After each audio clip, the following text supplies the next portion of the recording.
global military spending surged by almost 3% in 2025, fueled largely by ballooning defence expenditures in Europe and Asia, according to a report released Monday by a respected arms watchdog group. European 14% from 2024 to $864 billion, and in Asia-Oceania the increase was 8.1% to $681 billion. The Stockholm International Peace Research Institute, SIPRI, said in its annual Trends in World Military Expenditure report. And Britain's King Charles III and Queen Camilla are travelling to the United States for what is anticipated to be the most significant overseas visit of his reign to date. The state visit coincides with the 250th anniversary of the US declaring independence and the original 13 colonies breaking away from British rule under King George III. Real Zaragoza goalkeeper Esteban Andrada faces a long ban for punching a Huesca player in the face, having already been sent off in a match in the second tier of Spanish League football. The Argentina international, 35, pushed over Jorge Pulido and was dismissed for the incident on Sunday. Iran has stepped up diplomatic efforts to end the war with the United States, with Foreign Minister Abbas Araghchi shuttling between Pakistan and Oman on Sunday before flying to Russia on Monday. US President Donald Trump said on Sunday Iran could telephone if it wanted to negotiate an end to the 2-month US-Israel war on Iran, after scrapping a visit fleet to Islamabad by his representatives Steve Witkoff and Jared Kushner. And Tottenham Hotspur. Netherlands midfielder Xavi Simons says his football season has come to an abrupt end after suffering a serious knee injury that is set to rule him out of the FIFA World Cup. Simons was injured on Saturday during Tottenham's 1-0 win at Wolverhampton Wanderers and left the pitch on a stretcher in the 63rd minute, with early reports indicating an injury to his right ACL. And the Balochistan government has launched innovative mobile education initiatives, Kitab Gari, book vans, and Science Ki Sawari, science vans, to expand learning opportunities in remote and underserved areas. Originally introduced as mobile schools, the projects have evolved into moving libraries, teaching centres, and mobile science laboratories. And tech companies often use misleading terms for marketing that are either complete lies or technically true, but presented in a deceptive way. Some examples of this practice include labels used in cameras and displays, which can sometimes create confusion instead of helping consumers compare products accurately. Parachinar Airport in Khyber Pakhtunkhwa is set to reopen after remaining non-operational for years. Following completion of upgrade work and successful trial operations, the restoration is being carried out through joint efforts of the Pakistan Army Frontier Works Organization, FWO, and the Pakistan Airports Authority, PAA, marking progress toward the revival of air connectivity in the region. And OpenAI CEO Sam Altman has shared a bold view on what a future shaped by artificial general intelligence, or AGI, could look like thanks to its disruptively powerful capabilities. In a recent post on X, Altman wrote that in a post-AGI future, no one is going to work and the economy is going to collapse. Pakistan is moving closer to launching satellite internet services as its regulatory framework enters the final stages of development. The framework is designed to address key areas such as national security, spectrum management, and security requirements to ensure safe and effective implementation across the country.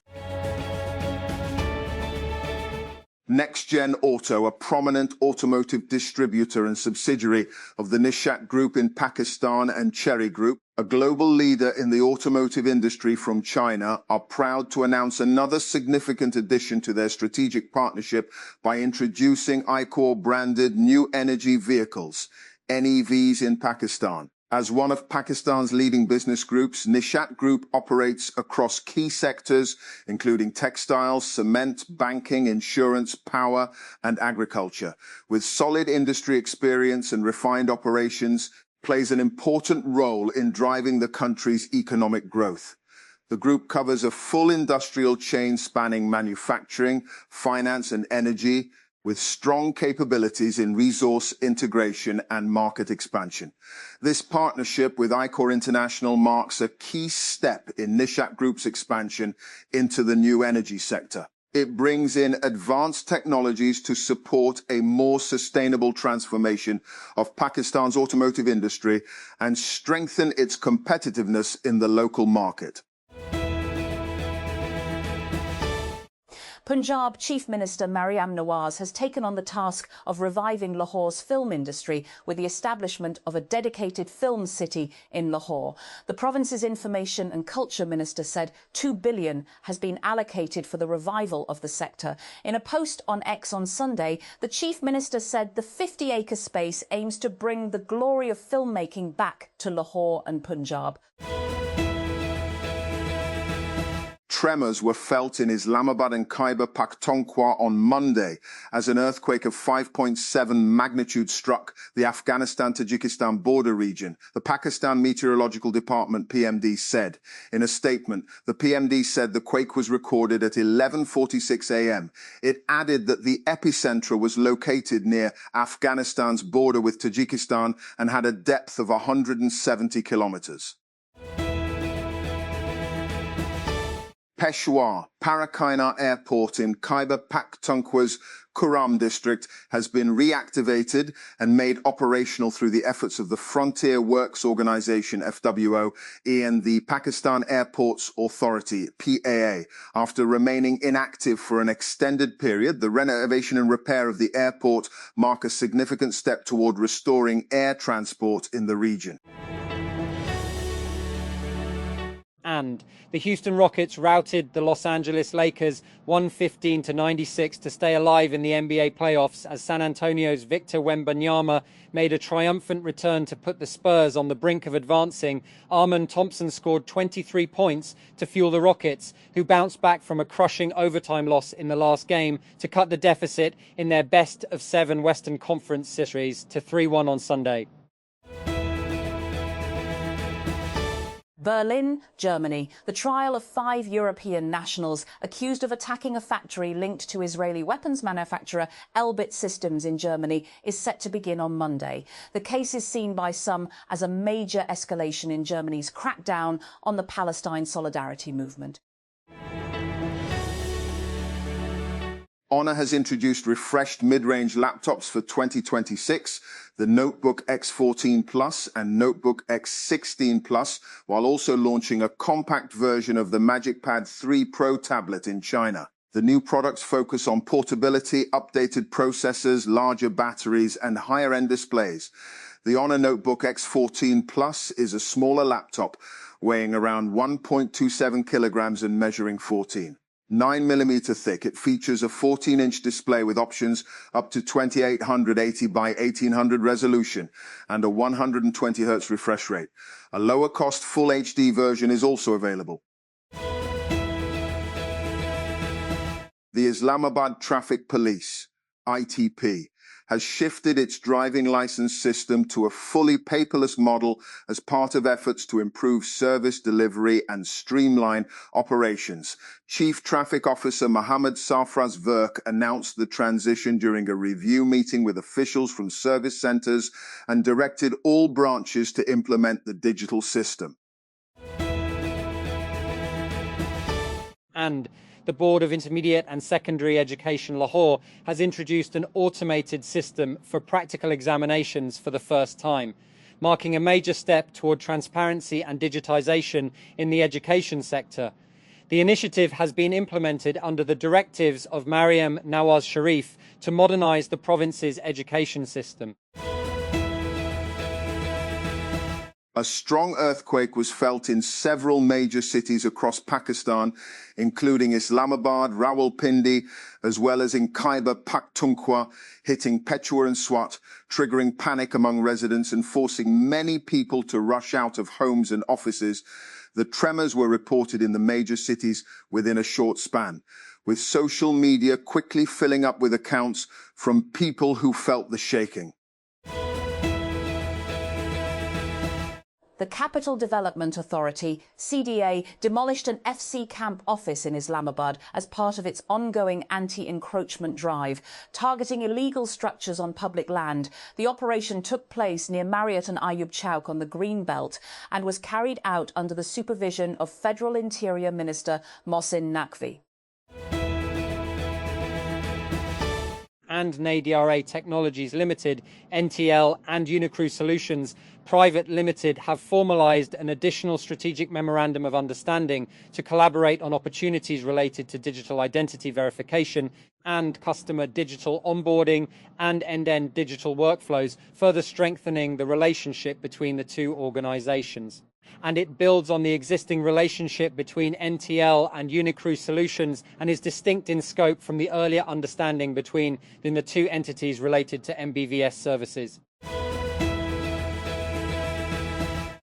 On Friday, April 11, while Pakistani officials were arranging the seating plan for ceasefire talks in Islamabad, the USS Frank E. Peterson and USS Michael Murphy entered the Strait of Hormuz. Murphy switched on her automatic identification system, a deliberate broadcast visible to every vessel and coastal radar in the Gulf, announcing her presence in a waterway no American warship had entered since Operation Epic Fury began on the 28th February.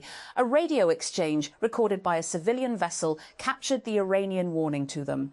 "This is the last warning. This is the last warning." The American reply invoked the rules of the ceasefire, the same ceasefire whose negotiation was being prepared at that moment in a conference room in Islamabad. And North Korea is taking advantage of the Middle East war to speed up its weapons development and cement its nuclear status in a world where international norms have broken down. Analysts say since US-Israeli strikes on Iran began in late February, North Korea has conducted 5 missile launches, including 4 so far in April, the most in a single month since January 2024, according to an AFP tally. And the conflict in the Middle East has disrupted supplies of crucial raw materials and pushed up prices of the printed circuit boards, PCB, used in almost all electronic devices from smartphones and computers to AI servers, and industry sources and executives said. And the disruption is a fresh blow to electronics manufacturers, which are already grappling with soaring memory chip costs, and highlights the broadening impact of the Iran war that has wreaked havoc on supply chains, plastics and oil supplies. And a court in Taiwan has fined the local unit of Japan's Tokyo Electron 5 miners and sentenced 5 defendants to jail terms of up to 10 years in a high-profile trade secrets case involving chipmaker TSMC. The ruling follows one of Taiwan's most prominent cases related to the island's core technologies, involving the alleged theft of TSMC's sensitive computer chip technology and charges under the National Security Act. The federal government has approved price fixation for 35 essential and life-saving medicines, with another 45 molecules expected to be cleared soon, in a move aimed at addressing shortages that had affected patient treatment across Pakistan. A senior official said the decision is expected to improve the availability of critical therapies that had remained inaccessible due to delays in pricing approvals. The shortages had forced many patients to either miss treatment or rely on expensive, unregulated alternatives. And as inflation climbs into double digits, most Pakistanis are living day to day, struggling to make ends meet. With the national budget under preparation, it is a busy period for corporates and who rely on networks for insights into likely measures while using formal and informal channels to engage policymakers and present their wish lists. Ordinary Pakistanis, and largely disengaged from the technicalities of budget making and wary of number juggling, judge national budgets by their impact on their pockets. A politically opinionated public remains sceptical and expecting little relief from a government preoccupied with geopolitics currently. And In the year leading up to its dramatic seizure by US forces in the Indian Ocean, the oil tanker known as the MT Tiffany made several trips between Iran and a stretch of water off the coast of Malaysia, around 60 miles from the glitzy skyscrapers of Singapore. During these trips, it often loitered in a small area before dropping at anchor and switching off its mandatory automatic identification system, AIS, according to marine traffic data reviewed by CNN. Sydney, Australia. Until recently, Roscoe Jewell sold about one used electric vehicle every 2 months on his online marketplace, Amazing EV. But in the weeks since the United States and Israel launched their war on Iran, Jewell has been shifting a second-hand EV roughly every 2 weeks.